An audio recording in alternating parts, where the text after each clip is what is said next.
Good morning guys! Hello! Hello po mga kamamshi!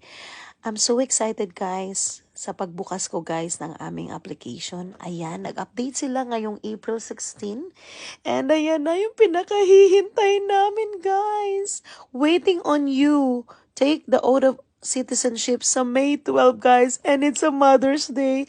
Sobrang ganda ng gift guys. Ito pala yung application ng anak ko. Tingnan nyo, hindi siya masyadong na-complete kasi wala naman siyang ginawa, hindi siya nag-take ng exam. So, ito naman yung application ko. Punta tayo. So, ako talaga guys ang secretary ng family. Ako taga-check kung ano na ba ang nangyayari sa application namin. So, tingnan mo yan, 3 kami. So, ako ang laging nag-check niyan. So, pagtingin ko, at ang ganda naman kasi guys, naka-automatic, naka-save na yan.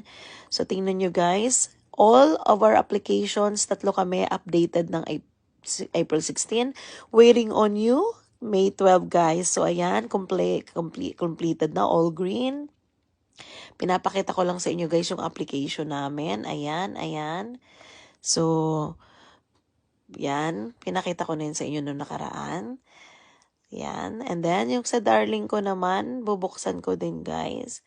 So, nakakatuwa dahil ayan na yung pinapanalangin.